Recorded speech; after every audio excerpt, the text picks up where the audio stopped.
There's good stereotyping and bad stereotyping. And I wanted the good kind. Well, the bad is, you did good at licensed material, we'll keep you on licensed material, because then what they did was they got rid of the old ones, then they wanted new ones with better contracts from Marvel.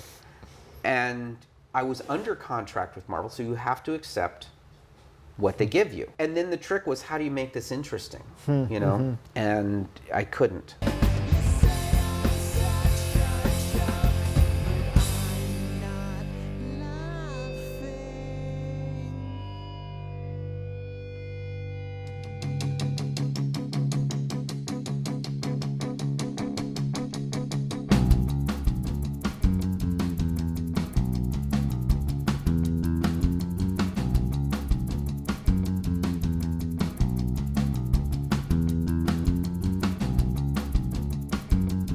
At that point, I was all the professional, practical elements of comics were starting to come in. Not the rules, mind you, of like how to draw, but how to get artwork done. How to tell a story and how pictures. to do it through miserable circumstances. I don't like what I'm doing. I don't like the stories I'm getting. I don't like the things I'm drawing. I don't know how to do this, but these people are expecting it by the end of the month. 4 or 5 years later, I found myself doing some independent comics that I was really enjoying. At the same time I was working with Marvel where I was not enjoying it. You're doing both at the same time? Yep. Okay. I worked on a book called The Terraformers and one called Chrome. Chrome was really, really good. And that was with the guy who was writing Micronauts with me. And so it was a lot of work. Yeah. But even though I was tired, I'd do the Marvel one, but man, I was looking forward to the other one. So you do then say, okay, now it is about what you love to do. I was on 2 independent books that sold very well. And that all happened in around 87. By that time, I'd been doing it about 6 years. And I realized, okay, no one really knows who I am. Surviving and making a name are 2 different things. So I was surviving fine. But I didn't want to be that guy that was the guy who could take care of the problem. You wanted to be the guy who did something that you didn't know what was going to happen. I didn't know how to manifest. I didn't know how to make that happen. It wasn't like I said, I'm going to make this plan. It's literally Tarzan in the jungle. You're going from vine to vine, hoping there's a vine, and it won't snap. I don't know how to say, this is who I am.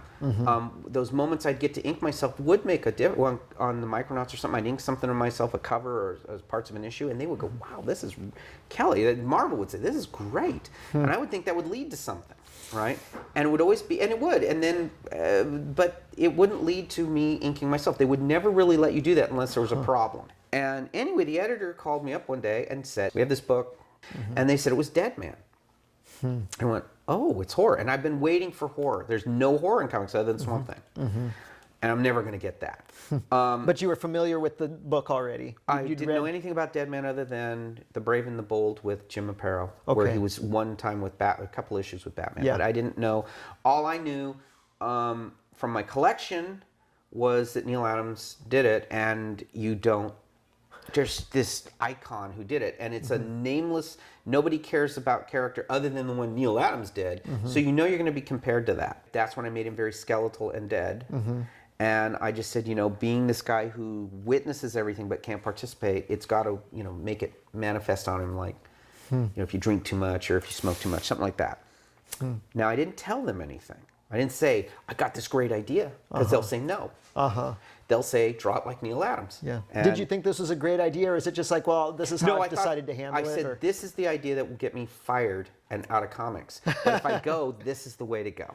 This isn't like Noble, and this isn't like, I'm going to fight the man. It's like, I got to go out, so when they say, why aren't you doing comics anymore? It's just because I drew this one. But this is what I think, and comics don't do what I think. I didn't tell them I was going to do this changing of the physical look of the character. I drew the 8 pages and turned it in and heard nothing. I was ready for the, what have you done? Redo it or you're fired. I do another one. I don't hear anything, right? But I do get in the mail a few days, I don't know, now it's a few days after the second one, so... from Mike Barron, who wrote it, and it was this very cryptic, Kelley, the pencils are pisser. Now, I didn't know what pisser meant. I figured, well, I guess he's going to fire me then. Guy I never talked to. He didn't hire me, so I don't blame him. I Get halfway through the next one, the editor finally calls me. And she just goes, "This is Barbara. I like what you're doing, but I would never, it's not a book I would buy, what you're doing. I would never buy it. But I like what you're doing, so you keep doing it. But I would never buy this." I'm going, this is very conflicting things. You know, it sounds like every woman I'd ever been out with. I like it, but I don't. And I said, "What do I do?" She goes, "Well, you just keep doing it. What you're doing. You keep doing it. I don't know what to make of it. But it's interesting. Car wrecks are always interesting. You know, they can be good where they survive or bad where they don't, but they still look." It's always in comics when you make a good, whenever you get that, where you get to work with the right people, the right whatever, they all quit or they leave or whatever. And just before the end of the run of that, I have no idea what I'm going to get, if they're going to give me anything. She then calls and says, "I am leaving DC." And I went, well, there's the end of it, right? It's the end of it again, because I know nobody at DC. And she says, "But I'm going to go in to Richard Bruning, because there's a Dead Man prestige book they want to do with Baron and the whole thing. But the artist quit. He's not going to do it. So I'm going to sit on his desk until he gives you the job." So she says, "I want you to stay by your phone, because I'm going to make Richard call you." And about 20 minutes later, I get a call from Richard Bruning, and he says, "I've got a big recommendation for you." You know, because no one looks at anyone's art who makes comics, right? They know. So he didn't know. He says, "I kind of like what you're doing here. This is good. I'll send you a contract, and so if you're amenable to doing it." I said, "Absolutely." And then he said the magic words of, "You have a year." And then I responded by saying, "But I'll only do it if I get to ink it." Right now I'm feeling it, right? I'm going to take this thing. And he goes, "Oh, can you do that in the year?" And I'm going, "Absolutely I can." It went from, "I'll be fired from this book," to, "I'm going to get fired on the next book." Because then they're going to see exactly what I do, right? And then when I go, I can see, this is what I was talking about. This is what I wanted to do.